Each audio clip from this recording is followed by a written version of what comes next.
2월 8일 월요일 찬양을 올려드림. 지도의 중심이 어디인지를 보면 대개 그 지도가 어디서 그려졌는지를 알 수 있습니다. 우리는 우리 집이 세상의 중심인 양 생각하는 경향이 있어서 그 가운데 점을 찍고 거기서부터 그려 나갑니다.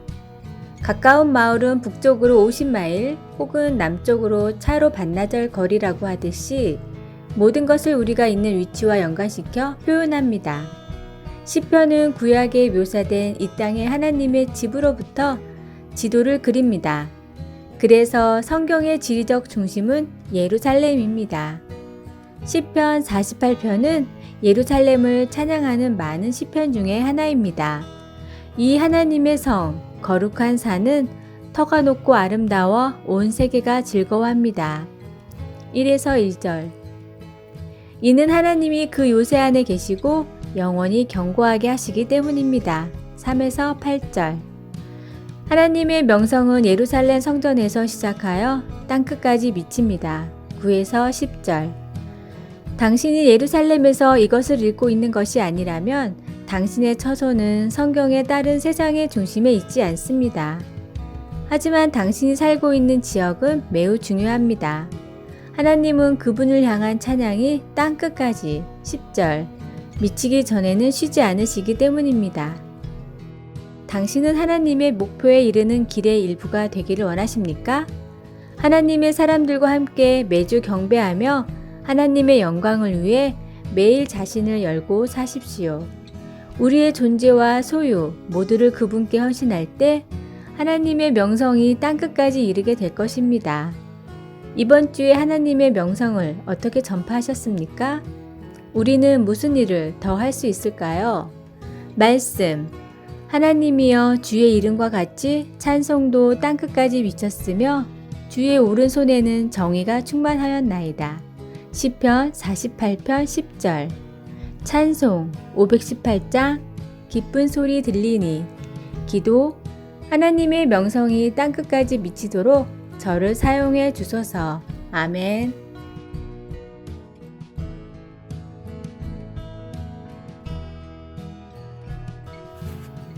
(2월 9일) 화요일 하루 100통의 전화 1990년도 캐나다의 소도시 에버츠포드의 작은 은행에서 일하는 트렌트 더스미드라는 남자가 있었습니다. 트렌트는 직장에 들어간 뒤에야 뒤늦게 성공의 꿈을 품었지만 소도시의 작은 은행에서 어떤 일을 해야 성공할지 도저히 감을 잡을 수가 없었습니다. 그렇다고 이제 와서 사업을 하거나 공부를 다시 하기에는 엄두가 나지 않았습니다. 결국 그는 영업의 기본인 고객 연락에 모든 것을 걸기로 했습니다. 당시에는 휴대폰도 없고 이메일도 보편화되지 않는 때라 그는 오로지 책상 위의 전화기로만 하루에 120통을 걸기로 목표를 정했습니다. 그러나 전화 한 통에 3분이라고만 쳐도 360분, 즉 6시간이나 걸리는 엄청난 일이었습니다. 그러나 그는 이 일을 10년 가까이 지속했고 그 결과 30이 되기 전에 수억의 연봉을 받는 자리에 올라갈 수 있었습니다. 처음엔 그 역시 120통의 전화를 하는 것이 쉽지는 않았습니다. 그런데 통 안에 120개의 클립을 담아 전화를 한 통 할 때마다 다른 통으로 옮기면서 체크를 하자 일이 훨씬 쉬웠습니다. 할 일의 양이 눈에 보이니 힘도 더 나고 목표가 한층 뚜렷해졌습니다. 그리고 이 방법으로 그는 10년 가까이 하루에 120통의 전화를 걸었고 그 결과 원하는 것을 이루었습니다. 포기할 핑계를 대는 것보다 성공할 방법을 찾는 사람이 되어야 합니다. 매년 포기해왔던 말씀 읽기표와 묵상 시간을 눈에 보이는 곳에 두고 활용해 다시 시작해 보십시오.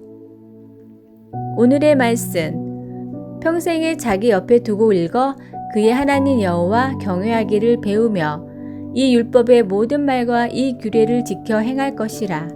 신명기 17장 19절 오늘의 찬송 202장 하나님 아버지 주신 책은 오늘의 만나 신앙의 성공에 욕심을 내어 경건한 생활과 전도에 대한 목표를 세우고 양을 확인할 수 있게 시각화해 보십시오.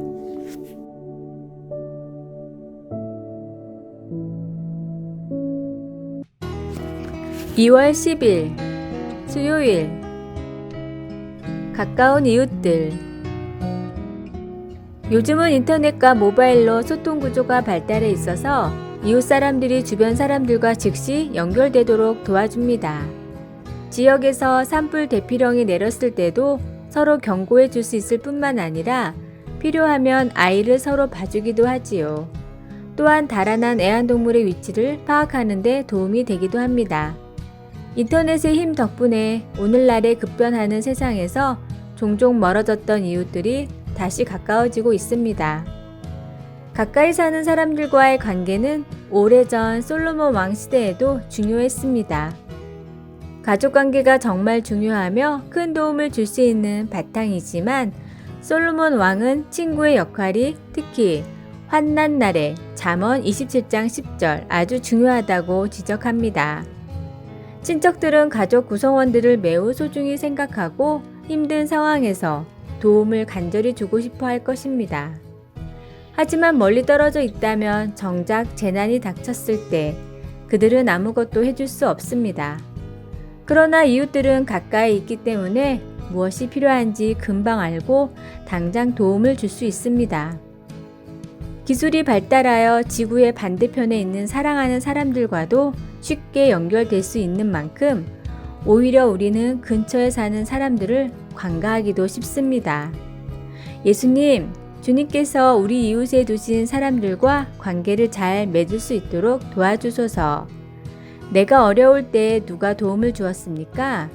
가장 가까이 살고 있는 사람들과 어떻게 함께 할 수 있을까요? 말씀. 내 친구와 내 아비의 친구를 버리지 말며 내 환난날에 형제의 집에 들어가지 말지어다. 가까운 이웃이 먼 형제보다 나으니라.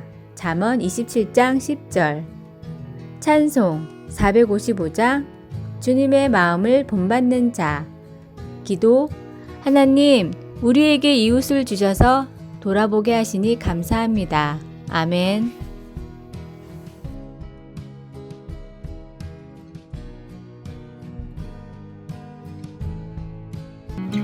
1월 11일 목요일. 마음이 가난한 사람. 김조은 작가가 세계 3대 빈민가 중 하나인 필리핀 톤도에 있을 때였습니다. 작업을 하며 친해진 한 아이가 있었는데 하루는 햄버거가 어떤 맛이냐고 물었습니다. 도대체 어떤 맛일지 너무 궁금해요. 요즘은 꿈에서까지 나와요.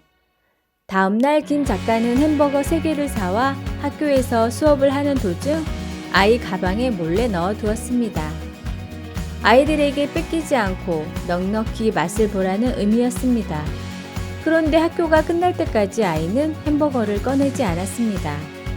조급해진 김 작가가 다가가 말했습니다. 가방에 있는 햄버거 너 먹으라고 내가 넣은 것이니까 마음껏 먹어도 돼. 걱정하지 마.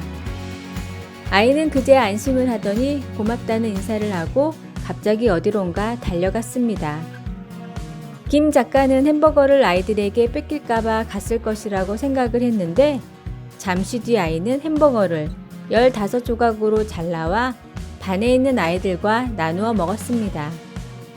김 작가는 이 모습을 보고 크게 반성을 했습니다. 그리고 가장 가난한 도시에 사는 아이들도 감사와 나눔으로 행복을 만들 줄 안다고 자신의 저서에 적었습니다. 마음이 가난한 사람에게는 일만금이 있어도 만족이 없습니다. 하나님이 주신 행복은 나누고 감사할 때 누릴 수 있습니다. 나누고 또 감사함으로 하나님이 주시는 행복을 누리십시오. 오늘의 말씀. 너희 중에 누구든지 그에게 이르되 평안히 가라. 덥게 하라, 배부르게 하라 하며 그 몸에 쓸 것을 주지 아니하면 무슨 유익이 있으리요. 야고보서 2장 16절. 오늘의 찬송 299장 하나님 사랑은. 오늘의 만나. 진정한 만족은 물질이 아닌 태도와 마음에 있음을 깨닫게 하소서. 작은 것이라도 나누는 마음을 달라고 기도합시다.